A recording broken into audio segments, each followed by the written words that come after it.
Is Davos ready for Donald Trump? In less than 2 weeks, the president is going to march his full economic team into the World Economic Forum in Switzerland. You could say he's walking into the lion's den, except that he's the lion. And the globalists know it. Yesterday, the New York Times shrieked that Donald Trump has set himself above international law. They wrote, on topic after topic, President Trump made clear he would be the arbiter of any limits to his authority, not international law or treaties. But it's not international law they're worried about. It's their entire globalist system. And that is what Trump was actually telling the New York Times, and that is exactly what he's going to tell the gathered so-called international elite at Davos. He's crippled their dirty money laundromat in the Caribbean with the Venezuelan operation. He's declared war on the economic cartels, and he's withdrawn from 66 international organizations that are used to enforce globalist policies. Now, you're not supposed to notice any of that. You're supposed to be caught up in the play-by-play of the Minnesota ICE shootings, while the Democratic foot soldiers and the controlled media try to spin up their irregular warfare operations here at home. Well, Trump and his team aren't going to let them get away with that. Both J.D. Vance and Scott Bessent made that clear in the past 2 days. What that headline leaves out is that woman is part of a broader left-wing network to attack, to dox, to assault, and to make it impossible for our ICE officers to do their job. I'm Susan Kokinda, and I've seen how for decades the enemy keeps the American people in check by trapping them on the battlefields that the enemy chooses in order to keep patriots away from the real fight, which is bringing down the British imperial system. Well, Donald Trump is taking that system on, and if that's the fight you want to be a part of, I need you to hit the like, share, and subscribe buttons so we can stay in touch and we can expand our reach on YouTube. Here's what we're going to cover today. How Trump is going to deliver the terms of surrender at Davos, that the Trump administration has already taken a direct strike on 66 transnational organizations, and how Treasury Secretary Bessent is bringing the fight right home here in Minnesota. So in less than 2 weeks, Donald Trump lands in Davos, and he's bringing with him a demolition crew. He's bringing Treasury Secretary Bessent, Commerce Secretary Lutnick, Energy Secretary Wright, Trade Representative Greer, and don't forget Trump's close confidant and diplomat of all trades, Steve Witkoff. Why this group? Because they represent all the elements that are replacing the British liberal free trade system. Lutnick and Greer are going to tell them that the era of sending American manufacturing capacity overseas and gutting our middle and working classes is over. Bessent is there to cut off the capital flows that prioritize global financial income streams over American wages. And Chris Wright, well, he's the walking refutation of the entire insane green agenda. And Steve Witkoff, well, he's the guy who gets things done for Donald Trump. But to really understand what Trump is doing in Davos, you're going to have to understand where Davos comes from. It was started in 1971. That was the year the British Empire dismantled the Bretton Woods financial system. That is the system that had stabilized economies in the post-war world. So the World Economic Forum was launched to begin to manage this post-1971 period. Everyone knows it was created by Klaus Schwab, but he had been mentored by Henry Kissinger at Harvard in the late 1960s. And let's not forget that Kissinger, later on, when he was Secretary of State, went on to say that in his Secretary of State capacity, he kept the British Foreign Office more closely informed than he did the State Department. So the establishment of the WEF in 1971 wasn't a coincidence. It was a transfer of power. As they killed off the power of sovereign governments to control their own credit, they built up a new temple for the transnational corporations that would rule in their place. And for 55 years, Davos has become one of the nodal points of this empire, and probably the most well-known. They don't use armies, they use ideology, and they have applied the ideology of the British Empire to the 21st century, and they've hijacked the world until now.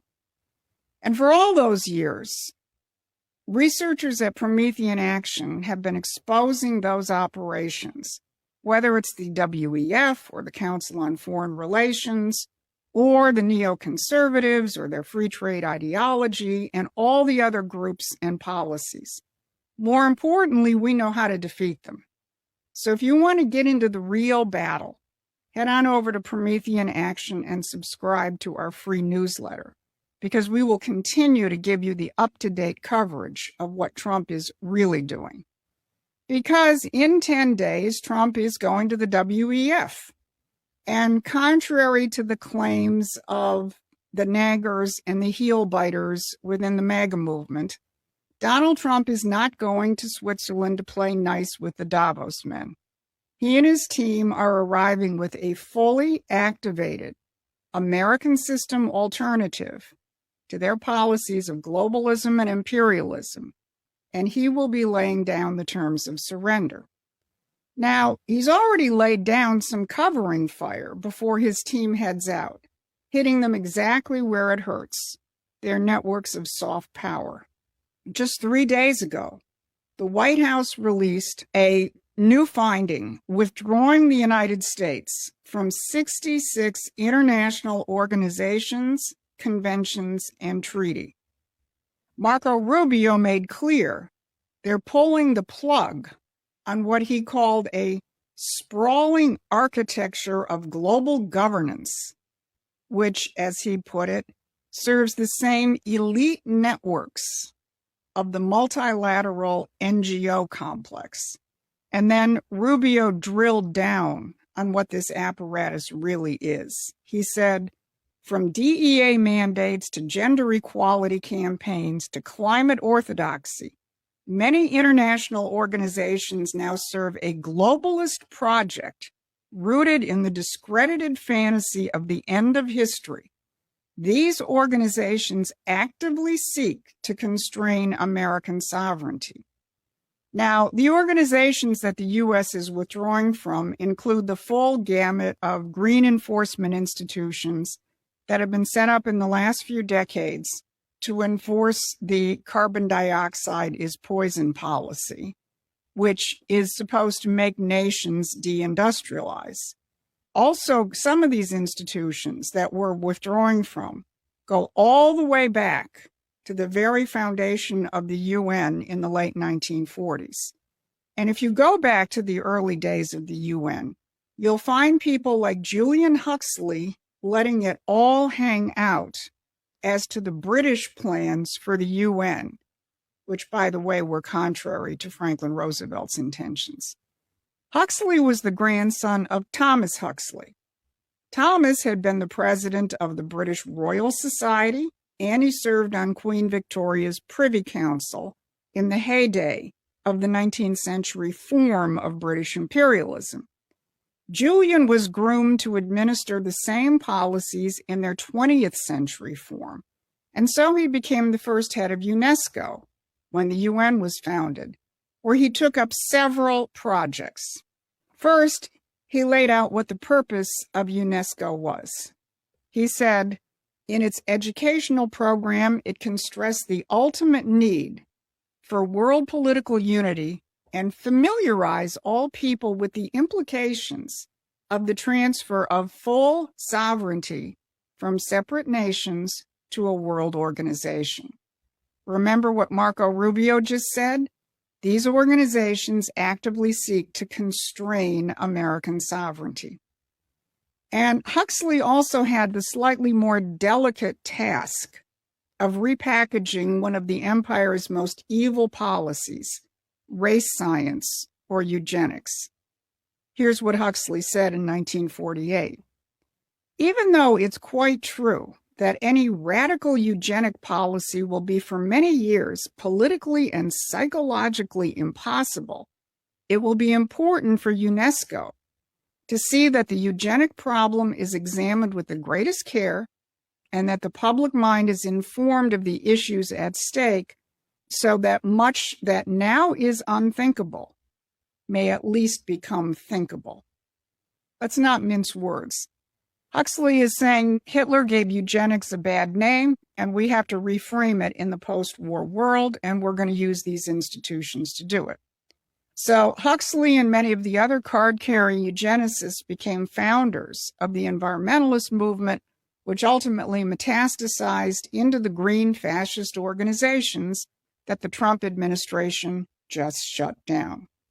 So by withdrawing from these 66 organizations and treaties, Trump and his team are stating clearly the U.S. is no longer abiding by your green zero growth policies, your human rights frauds that protect terrorists, and your Malthusian population reduction schemes. But the enemy doesn't just operate out of Davos or the UN. They have tentacles right here in the heartland of America. The chaos we're seeing in Minnesota and in other cities, the attacks on ICE, the rioting, this isn't organic. It's the same spider web. But the media is trying to keep you fixated on every new camera angle of the shooting in Minneapolis. Vice President J.D. Vance addressed the real issue. What that headline leaves out is that woman is part of a broader left-wing network to attack, to dox, to assault, and to make it impossible for our ICE officers to do their job. If the media wants to tell the truth, they ought to tell the truth that a group of left-wing radicals have been working tirelessly, sometimes using domestic terror techniques to try to make it impossible for the President of the United States to do what the American people elected him to do, which is enforce our immigration laws. Vance is holding the shield, but Treasury Secretary Scott Bessent is drawing the sword. While the media focuses on the street violence, Bessent is looking at the apparatus that funds it. He just announced a full investigation of the fraud surrounding the daycare centers and much, much more. He made clear that the Treasury's enforcement arm, FinCEN, along with the IRS, will be looking at financial institutions and at 501c3s. He's tracking the money that moves from the same globalist foundations that interface with the UN, that used to interface with USAID before Trump shut it down, and other institutions. He's looking at how this moves directly into the accounts of domestic groups burning down our cities, and he's putting them all on notice. We track, we follow the money, and we intend to follow it as much as we can, prosecute the individuals no matter where they are, whether they are in the Minnesota government or they are sitting in East Africa. We will find them. Then Bessent made clear that this isn't just about daycare centers, that these are the same methods used by the cartels, and they will be investigated in the same way. We view this crime as very similar to the cartels' money laundering, many of the same approaches, many of the same shell companies. So we will see where it goes out from here. That will be a starting point. And as I said, Minnesota is going to be the protocols, the procedures, and the investigative techniques, as well as the collaboration with other agencies. Minnesota is going to be the genesis for a national rollout. Catch that last comment? This is a national rollout. These are all intertwined networks, the fraud, the cartels, drug money laundering, and the foot soldiers who are rioting and impeding ICE. This is the bottom of the apparatus that goes up through the global banking institutions, the UN, the NGOs, and the WEF. And Donald Trump is taking them on all at once. So let's step back and see what Trump has done in just the first 10 days of 2026. He smashed their offshore money laundering operations in the Caribbean. He's withdrawn from 66 transnational organizations and treaties that have been strangling American sovereignty, some since the UN was founded. His Treasury Secretary is now following the money right into the NGOs and the 501c3s that fund the foot soldiers attacking our law enforcement agents on American streets. This is a coordinated strike on every level of the spiderweb, from Davos to Minneapolis. So, sure, the New York Times is screaming that Trump has set himself above international law. Good, because their international law was never law. It was a cage built to keep America trapped inside a system designed by the British Empire and administered by their globalist heirs. Donald Trump is taking a jackhammer to that system. So if you want to stay focused on this, not the play-by-play distractions, but on the strategy to win the real war, then join us at Promethean Action. Get our free newsletter or become a paying member or a contributor. We need more people on the real battlefield mobilized to win this fight. We'll be back on Monday with another look at the Trump offensive. This has been your Saturday Brief. Thanks for watching. Please take a moment and subscribe to our free newsletter at prometheanaction.com.